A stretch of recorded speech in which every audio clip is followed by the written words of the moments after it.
the one thing that just kind of kept me grounded is I'm doing this for the betterment of myself and my family. Like, that's really all that matters. You got to put your pride aside sometimes. And that was one of those times where I just had to, and we had to figure out a way to make sure that our family was thriving and, again, healthy. That was the biggest thing.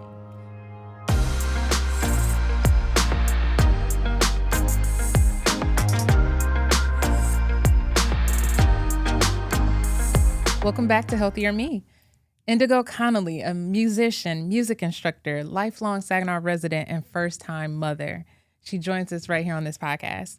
During her pregnancy and postpartum journey, Indigo found herself in a place many mothers don't expect, and that's being ineligible for many government assistance programs, despite real and immediate needs. But her story doesn't stop there. Instead, she leaned into community-based resources during a vulnerable season, and today she's here joining us on this platform to talk about early motherhood and how she's navigated through that journey. So thank you so much for being here. Of course, of course. Yes, I'm so excited to be having this conversation with you today. As I was sharing off camera, just talking to different doulas and women who, mothers who had support, but it's the women who didn't have support. And I'm happy that you're here to share that story and how you've been able to find other resources to use. So thank you. Yes, of course. Always happy to help. So you recently welcomed a baby boy. Yes. And I'm biased, but he's the cutest thing in the whole wide world. Tell us his name. His name is William. He'll be 5 months in January. That's crazy to think about. But he is, oh my gosh. They always say that motherhood changes you. And I didn't believe him. But I just look at him and I'm like, my whole world revolves around you. And I just love him so much. Oh, that is so beautiful. It does change you when you become a parent, a mom. So being a first-time mom, how has that journey impacted you emotionally, mentally, physically?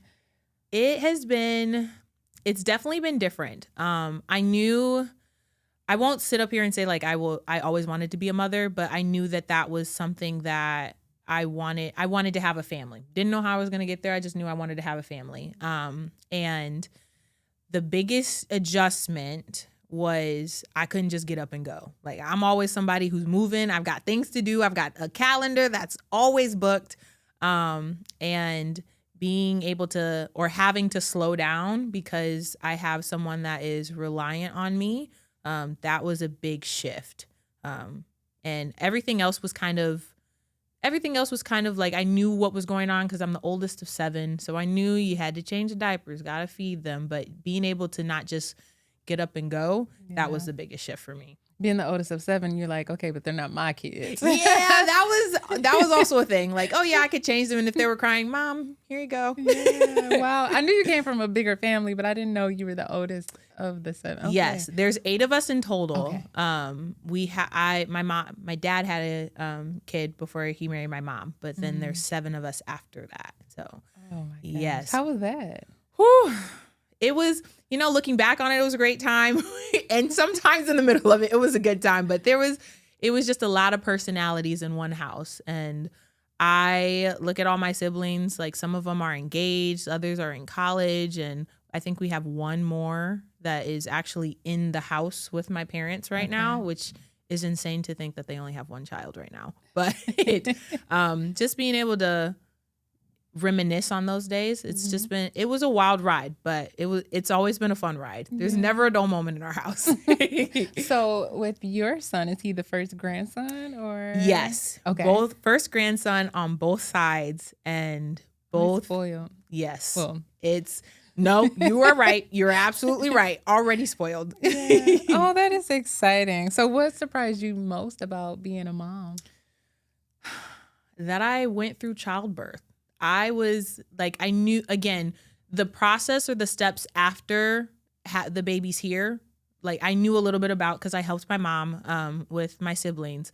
But the actual moment of giving birth, I didn't know anything about, right? Because who just knows that?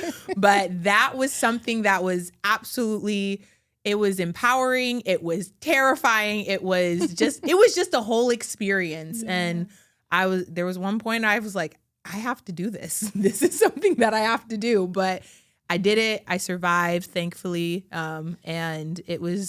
And he's here and he's healthy and he's happy. And again, he's just the cutest little thing in the whole wide world. And that's all that matters. So I'm assuming a natural birth? No, actually, Okay. I had to be induced. Okay.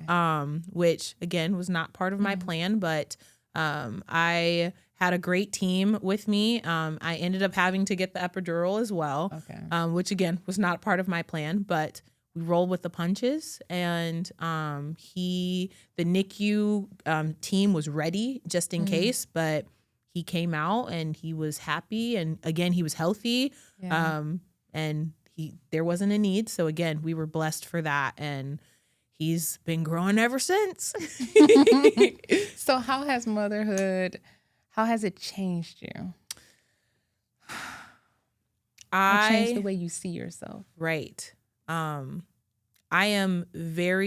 always been very loyal and very protective, but I think everything just got heightened. Just making sure that he has everything he needs. When he cries, the first time he cried, I was just, what do you need? Where can I get it? Who hurt you? Like, what can I do? Mama bear. Yes, full mama bear. And I was just like, okay, he's fine. Like, he's here. He just wants to be held. That's all. So I think that for sure has changed me. And then just thinking about my mom and all of the things that she's gone through. Like, one, she gave birth 7 times. And she cared for all of us, and we're all alive, and she did it. And that was something that I just reflected on. I'm like, wow, how did she do this? And it was just an amazing experience to kind of just put myself in her shoes and think about all the things that she's done on top of that. It's just amazing. You talk about, I love that what you said, because I've done that too. I'm the third out of my mom's kids, so she has 5, but I'm the third. Okay. And so when I go back to her journey, because I had my daughter in my 20s, and I'm like, but wait, my mom had 3 kids by this age, and like, how did she do it? I feel like I'm struggling. Yes. But yeah, I mean, just kudos to every mom. Oh, kudos yeah. to you, because now you're in it. You are in it. Oh, man. Yes. So talk about the journey before. I know you said it didn't kind of go as planned as far as the natural birth, or not having the natural birth. So what were your expectations before? Yeah, so I wanted to do everything natural, just because it was I'm just not a huge fan of medication or drugs, and to each their own. It just wasn't my journey. I didn't want that to be a part of my journey. And I thought that I had a high pain tolerance. I do not. I do not at all. And my doula, thankfully, she I think it was 2 or 3 weeks before his expected due date. I was sitting high, and she was like, you might want to get another ultrasound just to make sure like he's turned correctly and everything's okay. I went in to my provider. We did an ultrasound, and then they found out that I was low on amniotic fluid. So he wasn't eating, and my midwife was very kind. She knew me at that point, and she knew that I was just very like, okay, we're in go mode. So she explained it to me, that it wasn't a big problem right then and there, but that's what she recommended in order to make sure that he was safe. He was safe moving forward. So we scheduled the date, and I think it was actually 2 days. I spent a day and a half in the hospital before it was time, before he came. So again, not according to plan. We had they put me on medication. They put me on the Pitocin, and I think it was fentanyl that they put me on as well. And then after that, it was like, nope, can't take it anymore. I need the epidural. And after that, everything was fine. I ended up calling my dad during labor and delivery, because I called him, and I said, I'm doing this. I'm not sure. Like, it's not what my plan is, and I'm just scared. And he's just very simple with it. He's very blunt. Sometimes people call him mean, but he's just a blunt individual. He's like, I love you, but you're not special. Like, people have been giving birth. People have been taking epidurals, and like, yes, you're allowed to be scared, but like, don't psych yourself out over this, essentially. And I called him after I got the epidural, and I was like, I feel great. Like, why didn't I do this before? But oh my gosh. Yes, it was a whole experience. I don't remember part of it, but yeah, it was after I got the epidural. I think about a couple hours after that, he was here, and everything was okay. Everything was okay. Yes. Oh my God. Just pregnancy, that journey, you have a plan and it may not go to plan. And that's just one thing you have to keep in mind. There's a lot of people who just get hell bent on their plan. Yeah. So it just sounds like you were like, okay, I'm just going to go with the flow. And yeah. Which is crazy, because anybody who knows me knows that like, this is the plan. Like I'll look them dead in the face and say, this is the plan. Do not stray from the plan. But we've been, James, my husband, and I, we were very intentional about making sure that we were in tune with our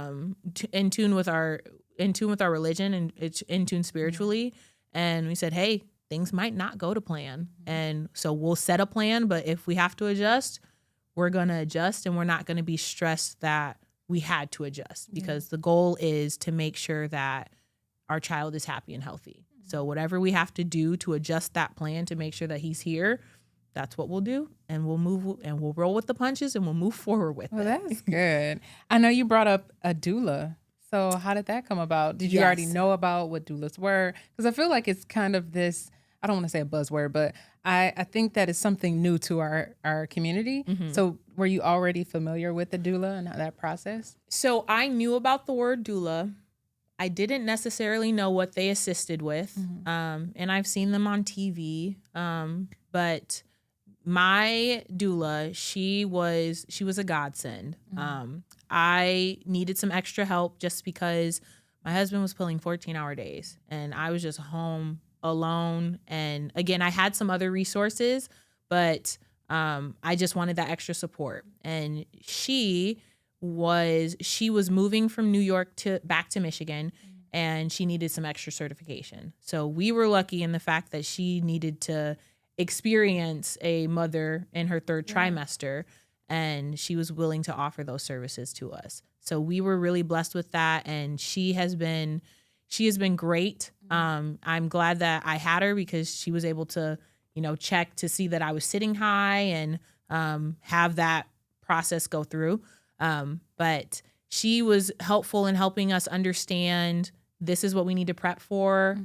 She was helpful to my husband, because he's the baby of the family, so he had no idea what was going on. But bless his heart, I love him to death. So the oldest and the baby together. Yes. Yeah.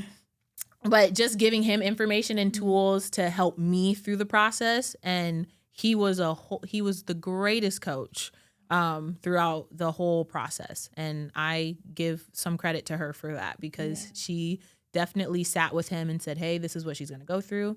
This is how she's going to feel. So these are probably some of the things that you should say, or she should probably hear during that time. Yeah.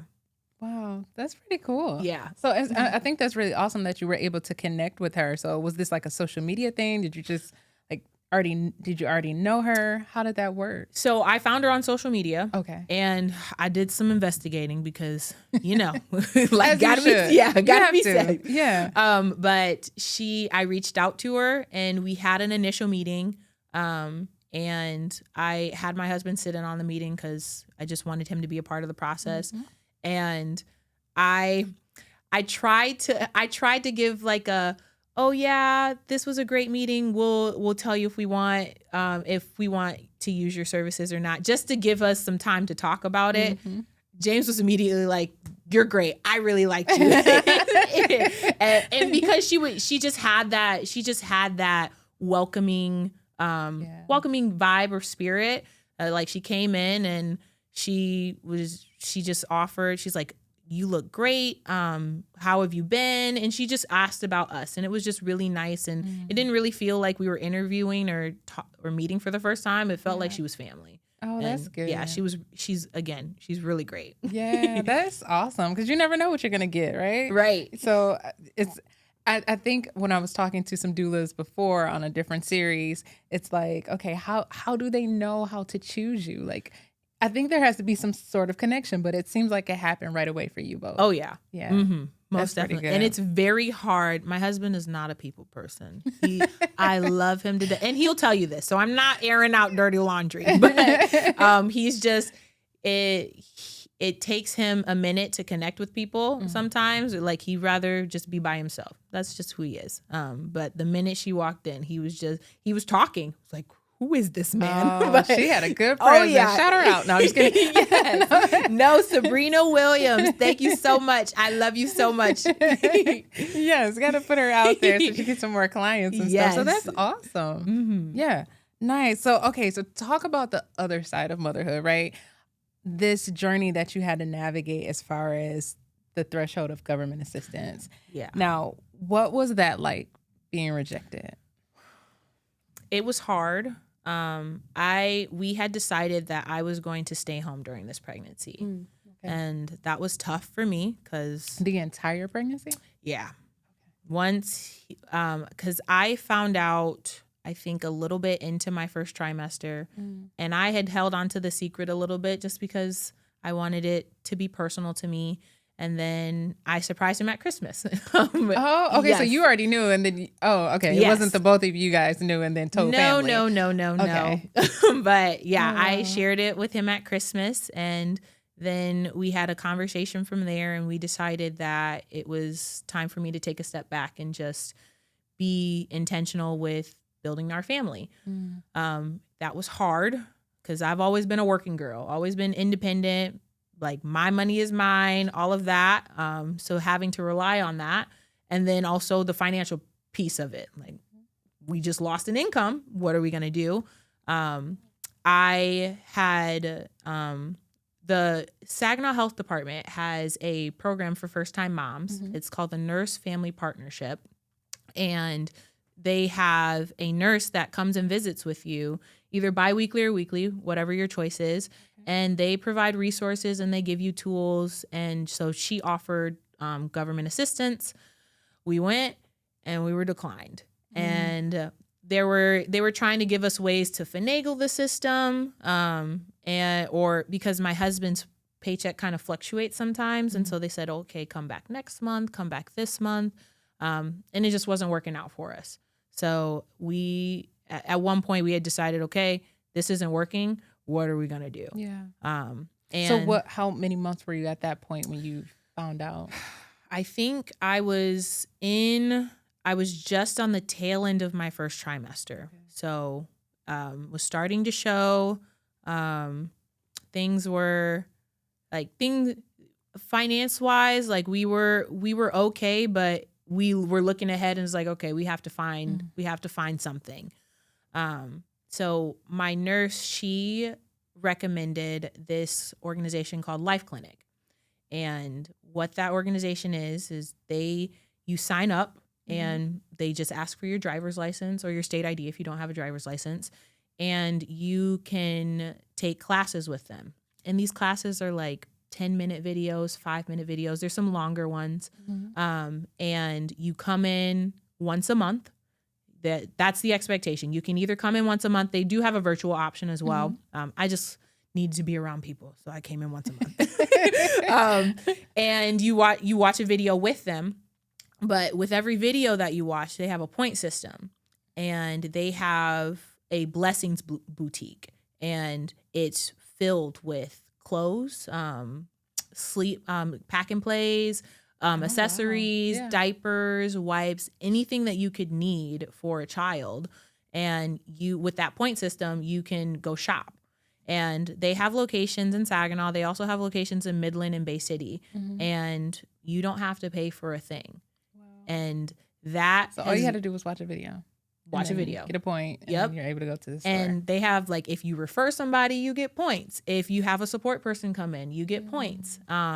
And they have a ton of videos that you can watch, and they're useful videos. They're not just the videos that you know about. But they had things on safe sleep. If you watched a safe sleep video, you could go home with a pack and play or a safe sleep option. Oh, wow. Yes. Yeah. And I was like, this is way too good to be true. It's absolutely not. And we've been blessed. Like, we haven't had to pay for a diaper or wipes since. That's awesome. Yeah. So is this a program that you go to while you're pregnant? Can you go like now that you've had the baby? Oh yeah, I'm still going. Okay. Yeah. They have, I believe they said that they offer services until they're either 1 or 2 years old. But they have videos for toddlers, like how to manage toddler temperaments, or if you have another child, how to support your toddler while you have a newborn, because we know that attention is a big thing. So they have different videos for those individual or for your niche. And they also have videos for dads. And that was also helpful for my husband as well, because he was stepping into a new role, hadn't been around kids, and it was really helpful for him. And again, he's not one to try new things. So I was like, just watch the video, see what you like. And he actually enjoyed it. And it was it's a really good experience for us, really good resource for us. And I try to share it wherever I go, because there's no way that I've lived in Saginaw my entire life. And I'm just now realizing this. So. I feel like I've heard the name, but I did not know that they even offer things like this. Right. Yeah. And I'm learning something. It's new. right on State Street. It's right past Kroger if you're going towards the city. Okay. And it's right there. I've seen the sign and I'm like, oh, what's that? And I went in there for the first time before I was pregnant, and I've been going ever since. Wow. So this one nurse that you met through the health department connected you to these different resources. So how did you first learn about the health department, to go to that type of resource to find that nurse? How did you even get there? So I was freaking out because I had just found out I was pregnant and I didn't know what steps to take. And so I called on, and I think you've actually had her on the show the previous season, Arshan Baldwin. Oh, yep. Godsend. Love her to death, because she tells it like it is, and she just tells me like, okay, Indigo, you're tripping out. Like, here's what you need to do. And so I came to her and she's like, you just need to go to the health department. You need to go to the health department and take a pregnancy test there, and they'll help you with the resources. Because I don't have a lot of family around me right now. They're off around, I think my grandparents are or his grandparents, William's grandparents are in Memphis. I have a brother here in Saginaw, but he's in college. So he's doing college things, trying to survive. Yeah. And I have brothers and sisters that are off getting engaged and doing other things. So support family-wise isn't necessarily here. So being able to rely on my community has been extremely helpful for me. So that was something that I went to her about, and she told me, went to the health department, met up with my nurse, Deshonda. She doesn't like to be called out all the time, but she's great. I love her to death. And I've been helped ever since, and it's definitely been a huge burden off of mine and my husband's shoulders. Yeah. Especially when you just add up the cost for diapers.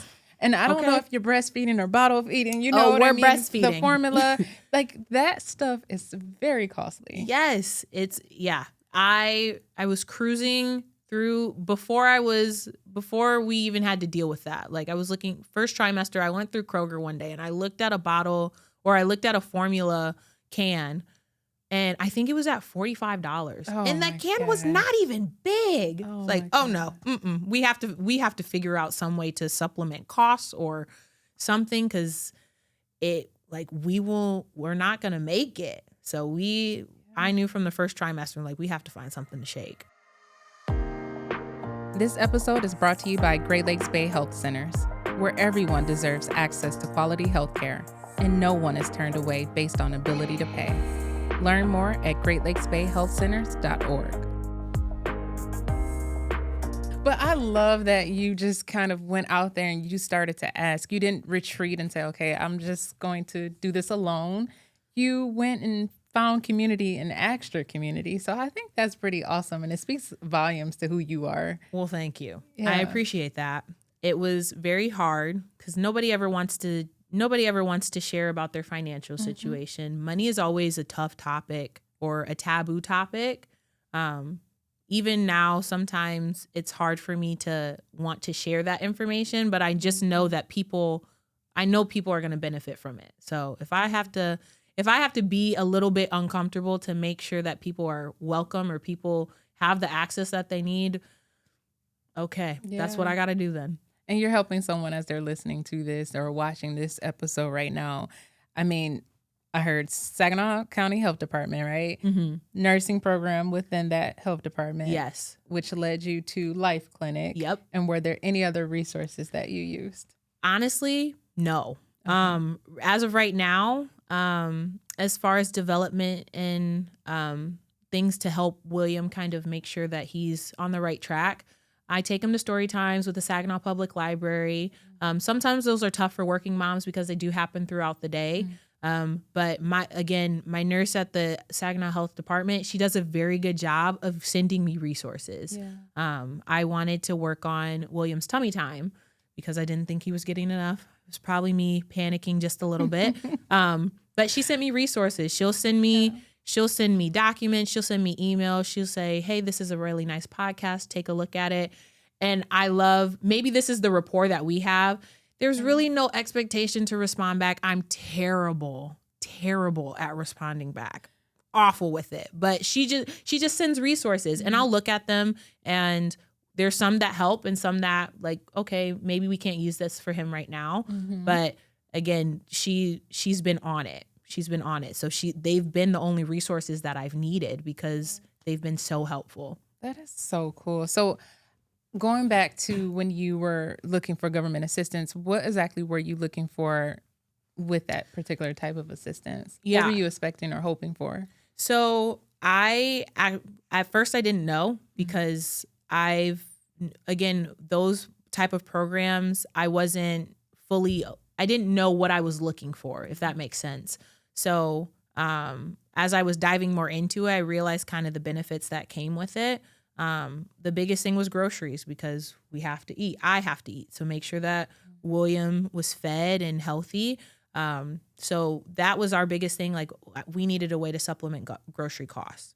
And there were a lot of things that we shifted in our diet to make sure that we would be able to benefit from that if we were to qualify for WIC, and it just didn't happen. So like the milk, the cheese, the eggs, we just had to find a different way. Maybe we just cut back on this, or maybe we just got it from a different store. And there were some opportunities to go to pantries, and we were able to take some or get some things that were provided there too, which again there's always a what's the word? A label or just a kind of feeling of insecurity that you get when you feel like you have to reach out for assistance.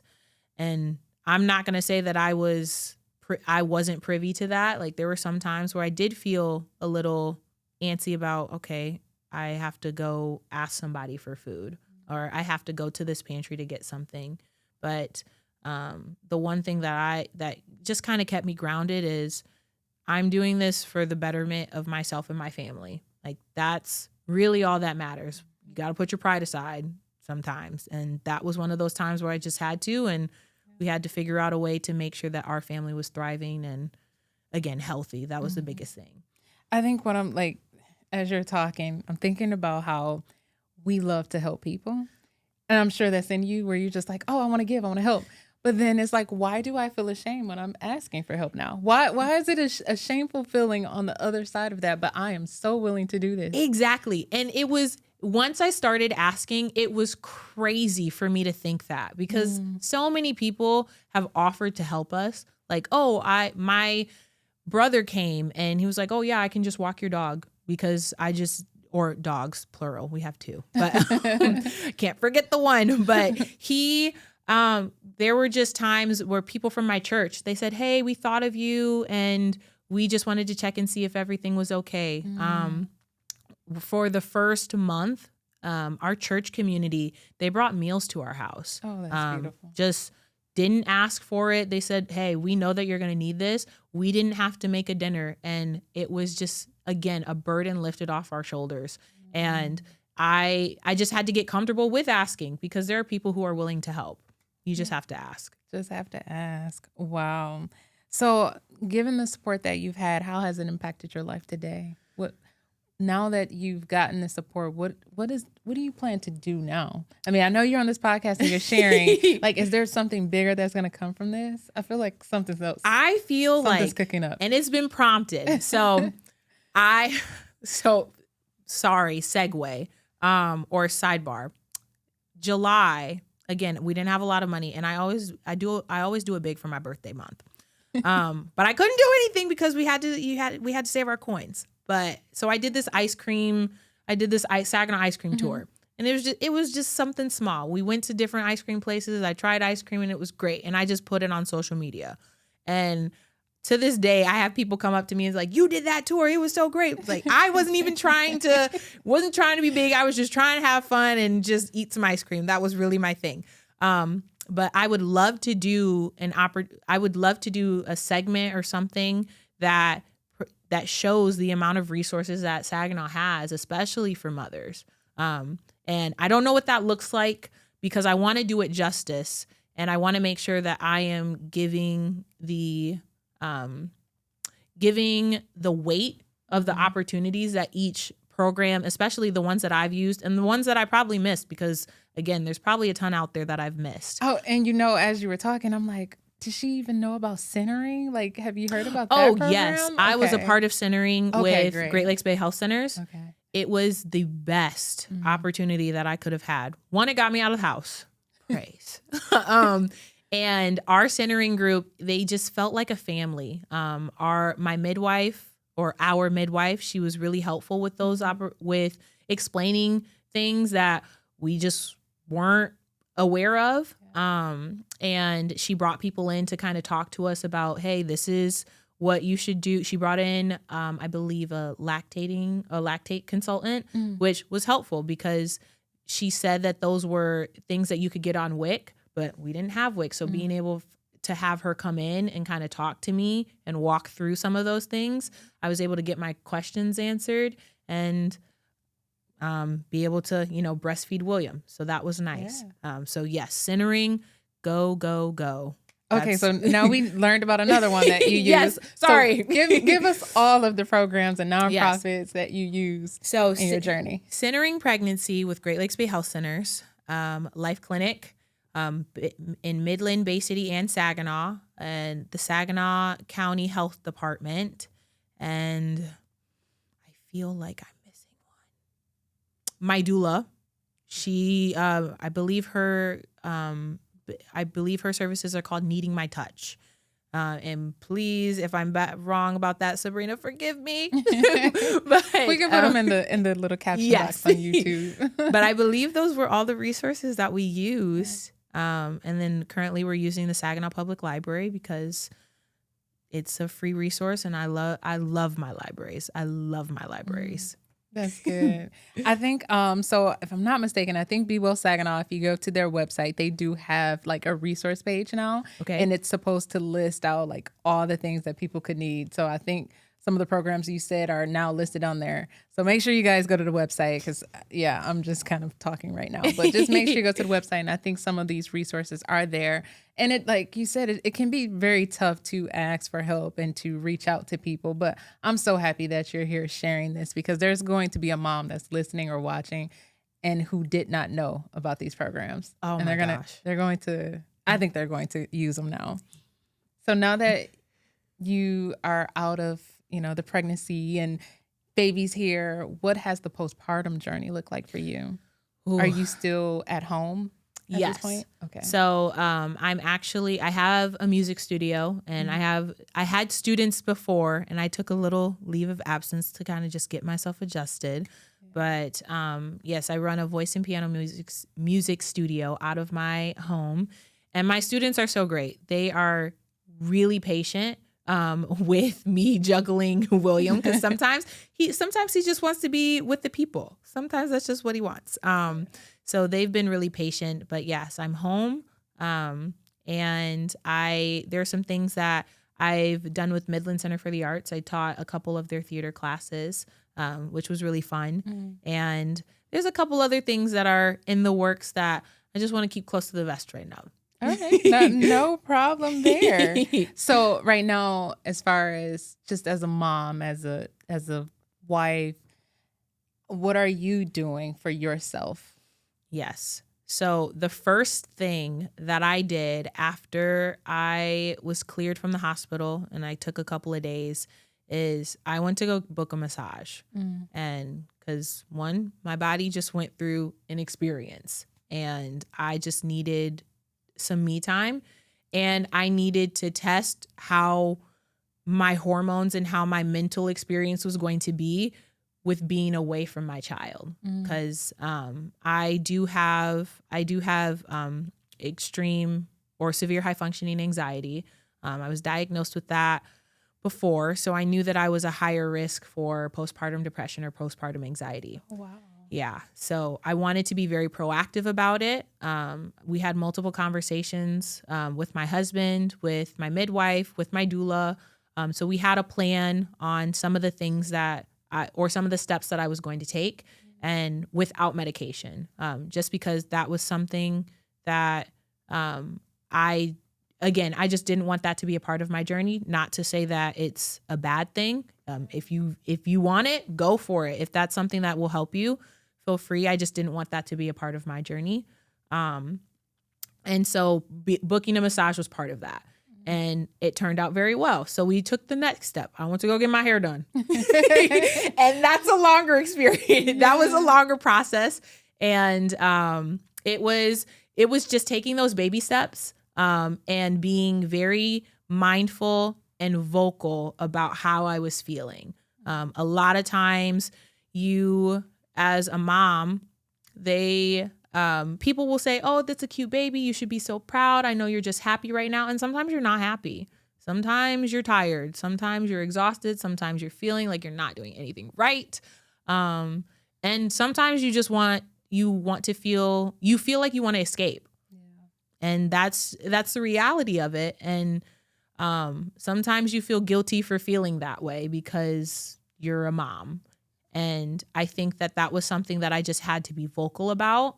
And get past the feeling of shame through it, because I knew that if I let shame take over, then it would make me clam up. And then that's when those feelings start to get intensified. And that's when bigger problems start to happen in my experience. Yeah.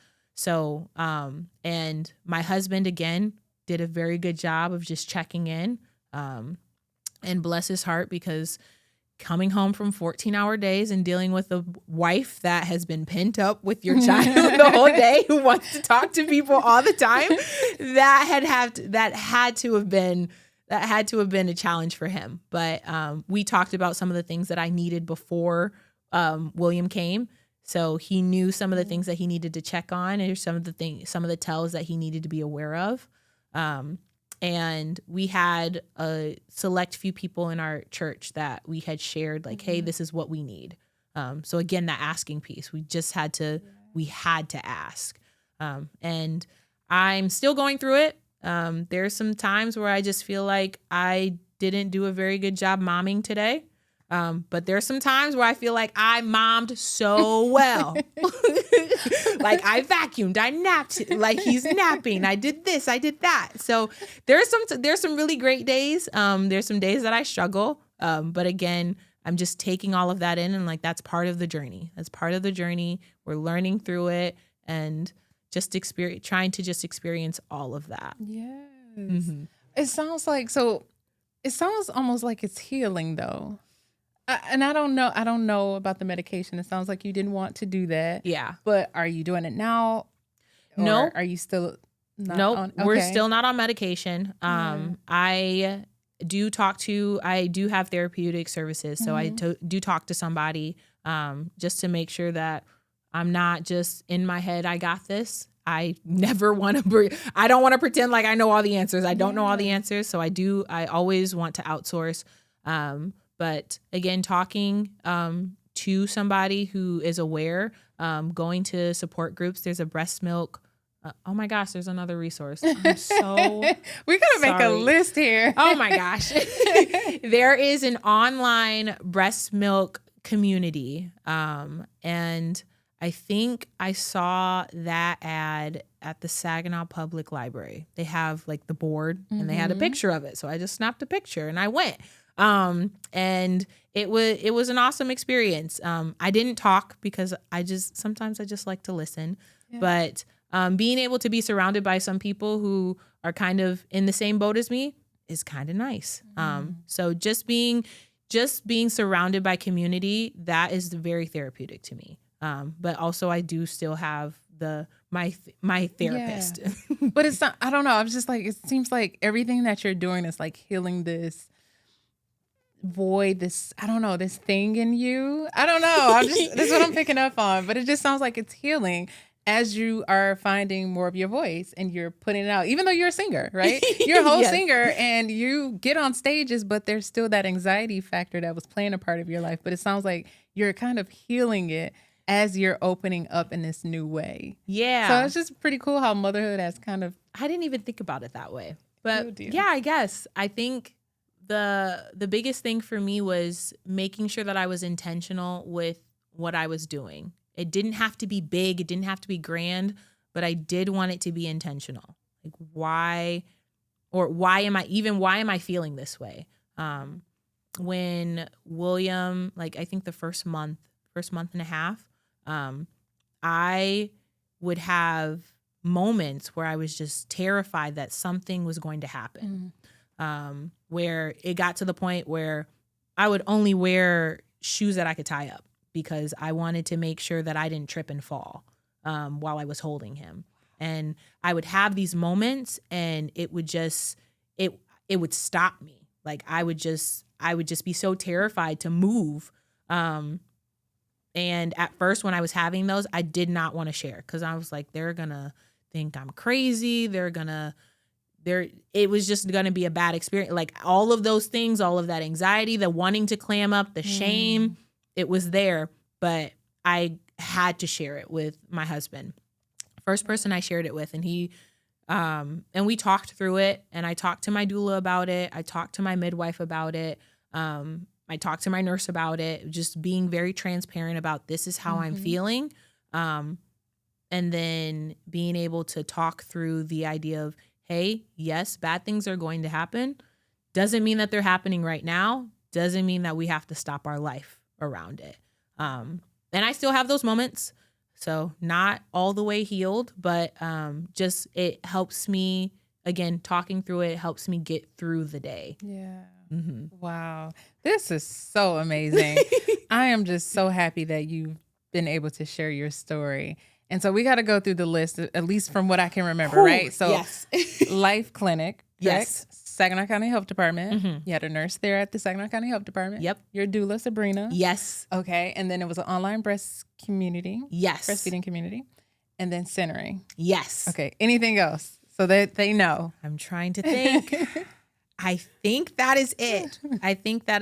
And then as far as her personal self, get your massage if you're pregnant and you're getting ready to have a baby. And regardless if you had a baby or not, just get you a massage because it feels great. Therapy, which is amazing. And then just your community. Yeah. Like you're using a lot of people in your community. This is awesome. So what would you say to the mother out there? What advice would you give her? She's feeling rejected. She feels like, I still don't want to ask. I'm still scared.